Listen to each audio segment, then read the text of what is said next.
Nós vamos falar agora de algo muito importante para a nossa saúde, para o nosso bem-estar físico e mental, que é a respiração. Todo mundo respira inconscientemente, né? Você está fazendo isso a cada segundo. Mas é importante a gente prestar atenção na forma que respiramos. E isso pode ter uma influência direta no seu nível de ansiedade. Então, sobre esse assunto, nós vamos conversar aqui no estúdio com a psicoterapeuta Josiette Trentini, que veio nos atender e explicar melhor sobre esse tema. Tudo bem, Josiette? Tudo bem, Rodrigo. Obrigado pela sua presença aqui com a gente. Eu que agradeço. As pessoas respiram, evidentemente, todo ser vivo respira, mas a gente respira e não presta atenção nessa qualidade do ar que a gente está respirando e na importância de vez em quando, baixarmos um pouco a nossa ansiedade, né? É algo natural as pessoas começarem, é importante as pessoas começarem a se preocupar com a respiração. E por que é tão importante isso? Sim, porque a respiração, como você mesmo disse, é algo natural, é da fisiologia humana, né? Então, a vida, ela se dá em função da respiração. Porém, com o dia a dia, né, com a correria, com as exigências, nós começamos a alterar esse processo. Então, é importante prestar atenção porque a nossa respiração ela se altera muitas vezes relacionada ao processo de ansiedade. Então, assim, se eu estou ansiosa, primeiro momento, a primeira coisa que eu percebo é essa alteração. E quando eu percebo isso, eu tenho que me conscientizar de baixar esse nível para que eu consiga lidar com essas coisas naturalmente, né? Porque senão acaba me bloqueando em alguns momentos. Então é importante sim prestar atenção.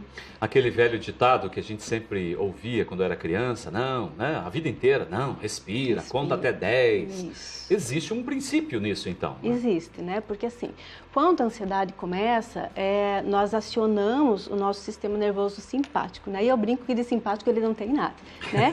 Porque ele começa a mexer com toda a nossa fisiologia, né? Aumenta o batimento cardíaco, modifica essa respiração, dilata a pupila, para que naquele momento aquilo é risco, né? Então todo o meu metabolismo acelera. E quando eu começo a respirar, eu identifico que essa respiração está alterada e começo a respirar calmamente, conto até 10, né? O que eu faço? Eu tento acionar o sistema nervoso parasimpático, que vem fazer todo o processo contrário, né? Diminui a respiração, diminui o batimento cardíaco e mostra para mim que não tem risco naquela situação. Então, eu posso me acalmar. Então, eu diria assim, além de contar até 10, né, a gente poderia entender assim que a nossa respiração deveria ser, no momento da ansiedade, até 6. Então, 6 movimentos respiratórios em 1 minuto. Então, eu vou baixar muito, porque o meu movimento respiratório é de 12 a 20, naturalmente, né? E quando eu baixo esse número... Essa frequência, eu consigo fazer com que todo o meu cérebro entenda que não tem risco, que está tudo bem. E aí, eu acalmo. Né? Então, é bem importante. E é engraçado porque as pessoas pensam que isso é uma coisa doida, enfim, que é só as pessoas que têm muito problema para fazer isso. Mas como a gente melhora, inclusive, o nosso bem-estar no momento que a gente começa a respirar. É uma coisa quase que instantânea, né? Sim. A respiração te traz um alívio, um bem-estar, né? Aquela fase de você respirar, pensar bem. E isso é uma coisa realmente que faz muito bem, não só para a mente, mas para o corpo. Né? Para o corpo, né? Porque assim, quando eu acelero essa respiração, todo o meu metabolismo é modificado, então as pessoas que têm, começam a aumentar até o nível de glicemia, né? Então não é somente assim, o que eu estou mostrando lá dentro do nosso organismo todo, ele está se projetando para a fuga daquela situação e eu causo um sofrimento no meu organismo. Então, quando eu processo naturalmente, baixo esses níveis, o meu corpo também fica mais estável. Então, é dessa forma que funciona. Eu quero convidar a Josiette para acompanhar com a gente, né, uma reportagem que fala um pouco mais sobre essa questão da respiração. Por que é tão importante você respirar corretamente, né? Parar um pouquinho para prestar atenção na forma como você respira. E existem exercícios, inclusive, que podem te ajudar a melhorar a qualidade da sua respiração e, de quebra, melhorar o funcionamento do seu corpo, te deixar um pouco mais calmo. É um vídeo que a gente tem para ilustrar um pouco mais essa história. Veja só. A respiração não controla só a oxigenação das células, ela controla também o sistema linfático. Cada célula do corpo é cercada por linfa. Você tem 4 vezes mais linfa do que sangue no corpo. As células mortas, proteínas do sangue e outros materiais tóxicos são removidos pelo sistema linfático. Qual a importância do sistema linfático? Bom, se ele ficasse parado por 24 horas, você morreria com excesso de fluido em volta das suas células. Tá, mas em nenhum momento seu sistema linfático vai ficar parado. Mas na maioria das pessoas ele funciona de forma extremamente fraca e ineficaz, justamente porque elas respiram errado. A forma correta de respirar é através do diafragma, mas há uma forma ainda mais eficaz de respirar para ativar o seu sistema linfático, e é através da técnica 1-4-2, respirando nesta proporção. Inspire contando 1, segure o ar contando 4 e expire contando 2. Se inspirar durante 4 segundos, segure o ar por 16 e solte por 8. Faça o exercício conforme sua capacidade pulmonar e em uma proporção que não te canse. O ideal é respirar dessa forma durante 10 vezes seguidas, por 3 vezes ao dia. Com a importância que você respire dessa forma 10 vezes por 3 vezes ao dia, é impossível exagerar na importância de uma respiração correta para a saúde. Mas vamos medir esta importância. Os doutores Otto Warburg e Harry Goldblatt fizeram experimentos mostrando eventualmente a ligação entre a falta de oxigenação e o desenvolvimento de câncer no corpo. Goldblatt pegou as células de ratos recém-nascidos e dividiu-as em 3 grupos. Em um deles, ele as privou de oxigenação por até 30 minutos cada vez. Depois de 30 dias, ele injetou os 3 grupos de células em 3 grupos de ratos. O grupo que recebeu as células que foram privadas de oxigênio tiveram evoluções malignas nos locais em volta das células. Os outros 2 grupos permaneceram saudáveis. O que isso nos mostra? Bom, em média, quase 40% das pessoas nascidas nos Estados Unidos terão câncer em algum momento de suas vidas. Isso é trágico e isso é um absurdo. No Brasil, as coisas não são muito melhores. Porém, nós podemos corrigir isso praticando a técnica 1-4-2 por 10 vezes seguidas, por 3 vezes ao dia.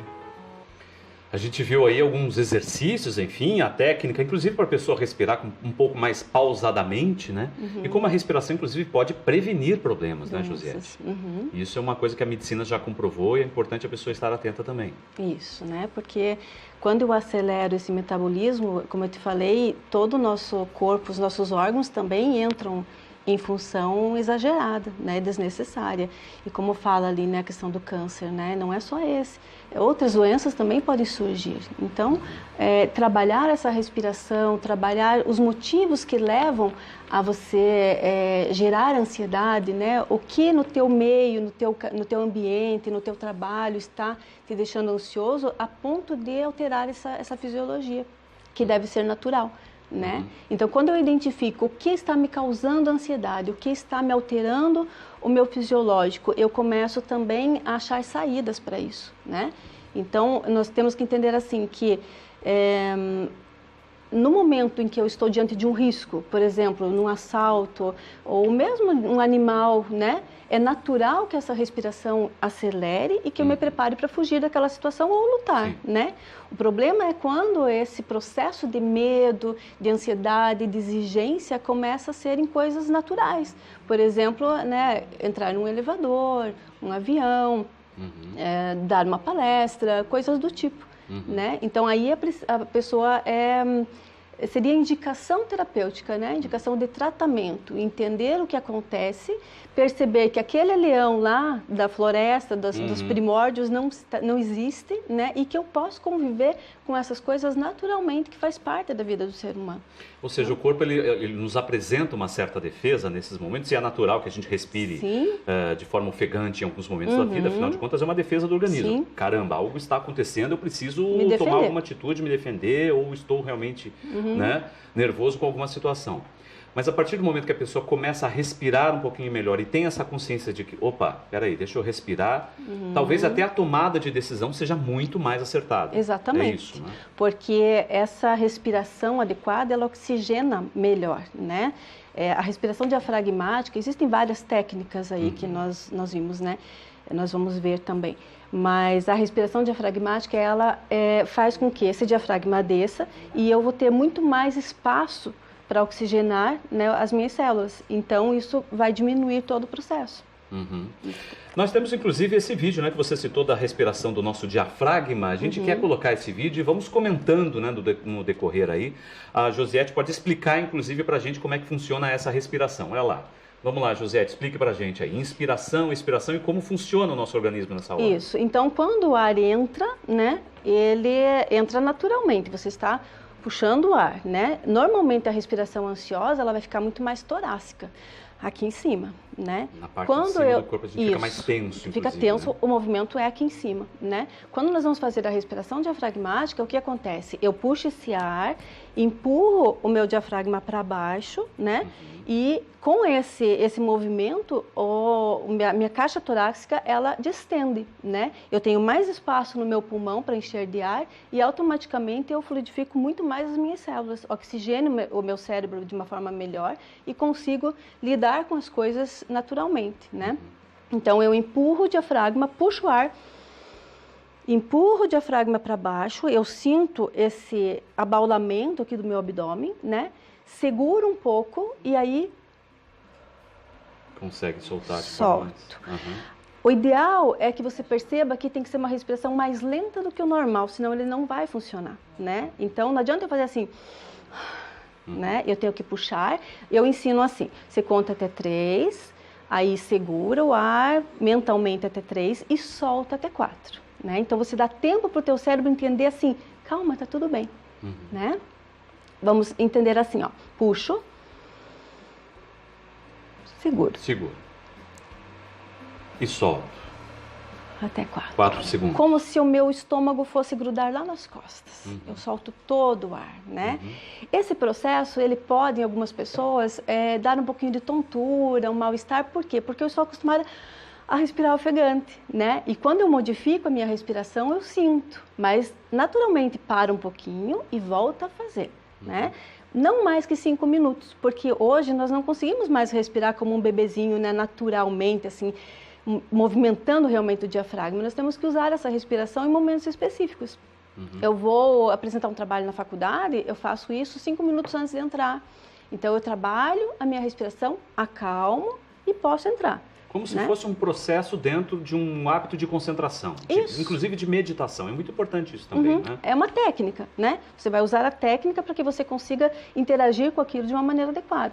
A meditação é um foco de atenção, né? Então, a meditação está muito falada hoje, né? Como técnica para controle de ansiedade. Então, você vai focar, vai desfocar de todo o resto, vai focar na tua respiração e isso vai ajudar na concentração, né, seja em relação ao teu corpo, ao autoconhecimento, quanto às situações externas.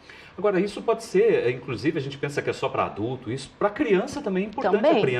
A criança desde cedo começar a respirar. Isso. E aprender a importância de respirar direito. Respirar adequadamente, né? E dentro do consultório existem técnicas específicas para a criança, né? Que a gente usa cheirar a florzinha e assoprar a velinha, né? Então a criança puxa, cheira a florzinha, sopra a velinha, né? Então isso o terapeuta infantil vai ensinar a criança, ensinar os pais a fazer isso em casa também, para que ela consiga, porque as crianças hoje estão num nível assim de exigência extrema, né? Você não vê uma criança brincando como, vamos pensar assim, 40 anos atrás, né?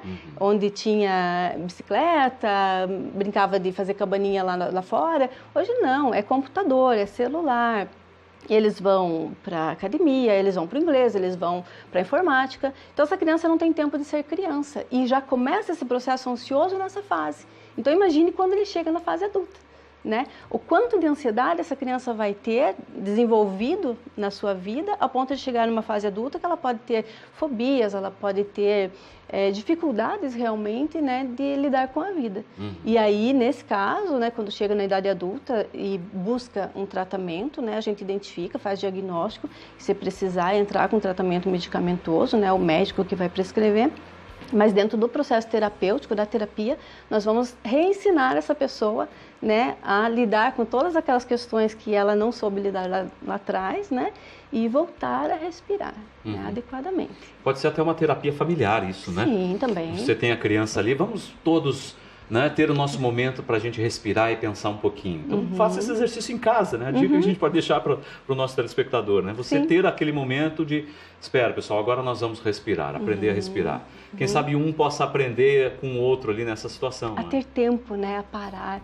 Porque a ansiedade o que é? Eu quero tudo. né? Eu quero fazer tudo.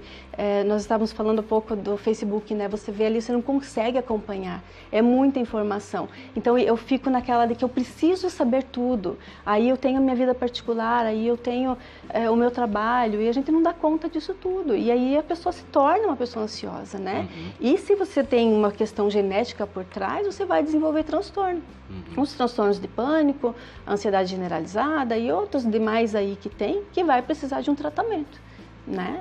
Só reforçando essa respiração, a gente não recomenda mais que 5 minutinhos, né? Então você faz 5 minutinhos, se perceber a tontura, volta a fazer, e sempre vai fazer essa respiração em momentos que você está diante de uma exposição que para você é de risco, né?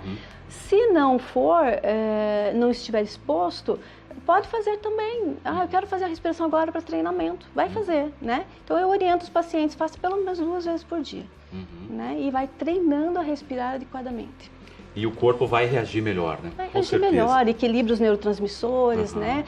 As células já vão liberando as coisas, os hormônios no momento certo, né? Quer dizer, eu estou diante de uma situação e não preciso jogar uma adrenalina, né? Vai com calma, leva a vida com calma. A Josiette também mandou pra gente um vídeo sobre o ritmo da respiração, né? Eu quero que ela explique pra gente como é que funciona, que é a questão da inspiração e da expiração também, e que tem um videozinho aí sobre isso. Olha só, a inspireza e a expireza. O que significa essa bolinha aí? Explica pra gente, Josiette. Então essa bolinha, o paciente vai acompanhar, vai puxar o ar até ela chegar lá em cima. Como se ela estivesse enchendo, né? Isso, bateu lá em cima, eu já começo a soltar. Né? Então, nesse vídeo, não tem aquele momento de para, né? Porque existem várias técnicas, né? Eu posso puxar, segurar e soltar. Com esse vídeo, não. Eu vou puxar o ar, né? Então, ela vai subindo. Respirou bem, segura um pouquinho e começa a soltar. Bateu lá embaixo, já sobe novamente. Então esse vídeo tem 5 minutinhos, né? Você acha no YouTube e eu entrego para os pacientes, mando pelo WhatsApp para fazer mesmo, né? Então você vai chegar em casa e vai treinar com a bolinha. Então puxa o ar, bateu lá em cima, solta o ar e continua fazendo. Esse tipo de exercício pode ser importante para quem também tem problema respiratório? Digo em causa própria, porque eu, por exemplo, sou uma das milhares de pessoas que aqui no sul do Brasil tem rinite alérgica, né? Que é uma coisa que nos atormenta de vez em quando, em determinadas épocas do ano principalmente, e a respiração fica mais complicada, né? A gente fica usando esses tubinhos aí de descongestionantes, essas bombinhas, espalha as bombinhas para tudo quanto é canto, porque se a gente ficar sem, trava a narina, e é uma coisa bem complicada realmente, precisa de tratamento, com otorrino, essa coisa toda. Mas a respiração, o exercício respiratório também pode ajudar num processo como esse? Ele pode ajudar, né? Não no caso, as técnicas que nós estamos falando aqui são mais apropriadas para questões de ansiedade mesmo, né? Mas nesses casos pode ajudar você a entender melhor como funciona e aonde está o problema, né? E se você identifica realmente que é um problema médico, aí a orientação é tratamento mesmo, né? É buscar, se necessário, aí uma cirurgia ou coisas do tipo, mas o conhecimento da respiração, o conhecimento do processo, sentir o ar entrar, ele é indicado por qualquer pessoa. Né? Aí tem essas questões médicas que são à parte, né? Mas assim, é respirar, e respirar é vida, né? Então precisa tratar. Entre os idosos também vale essa dica, né? Sim. Pessoas com mais de 60 anos, que têm já suas dificuldades físicas, talvez, ou não. Às vezes algum aspecto depressivo, o ósseo também é muito comum, a gente já lidou com esse tema aqui no programa, né? Sobre pessoas que ficam, às vezes, num aspecto depressivo porque realmente o ósseo acaba interferindo. Sim. E a respiração nessa hora pode ser quase como uma terapia, não é? Sim, porque assim, no idoso, né, digamos, não sei se nós podemos falar a partir dos 60, mas o que acontece? Todo aquele ritmo de vida foi bloqueado em função de uma aposentadoria ou, né, da condição física mesmo, então começa a gerar ansiedade e depressão em algumas pessoas, né? A gente não pode generalizar. E quando nós identificamos isso na pessoa idosa, a gente precisa fazer com que ela seja mais ativa, com que ela ainda veja o brilho da vida, né? Que às vezes eles perdem isso e entram num processo depressivo. A respiração vai ajudar, por quê? Porque ela não só mexe no sistema em função da ansiedade, mas também na depressão, né? Estimula alguns neurotransmissores que vão fazer com que a pessoa consiga ter mais ânimo. Então é bem importante na pessoa idosa também, né, a caminhada, né, algum tipo de exercício físico e junto com esse exercício trabalhar a respiração. A parte, individualmente, em casa, por exemplo, ela pode trabalhar a bolinha, por exemplo. Né? Fazer essa respiração, se sentir mais calma, mais tranquila e lidar com essa fase da vida onde seria só aproveitar, né? Se a gente for falar assim, já fez tudo, né? Quer dizer, trabalhou, criou os filhos, agora é hora de aproveitar a vida. Isso ajuda também no momento do sono? Sim. Quem tem insônia, por exemplo, é muito comum a pessoa ter um dia muito atribulado e não consegue dormir. Pode ser uma ajuda para a pessoa dormir melhor? Pode, porque se a função é equilibrar o nosso cérebro, e o que acontece com a insônia? É onde os pensamentos, no momento que eu deito na cama, é o momento de desligar de tudo, né? E na verdade algumas pessoas não conseguem fazer isso. Ela fica lá pensando o que eu vou fazer amanhã, como é que foi meu dia hoje, né? E aí gera todo esse transtorno. Então quando eu deito, eu posso usar tanto a meditação quanto a própria respiração só diafragmática para baixar esse nível de ansiedade e eu vou ter um sono melhor. Se eu tenho um sono melhor, automaticamente o meu dia também vai ser melhor no dia seguinte, né? Então, para quem tem insônia, para quem tem, às vezes, a síndrome das pernas inquietas, né? Aquela pessoa que não para com as pernas quando deita na cama, então é indicado também. Você faz a respiração, 5 minutinhos, né? Vai ter um sono induzido de uma forma mais tranquila e vai ter um dia mais tranquilo também.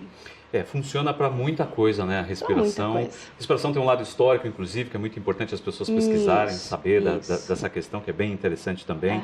Josete, muito obrigado pela sua presença aqui com a gente.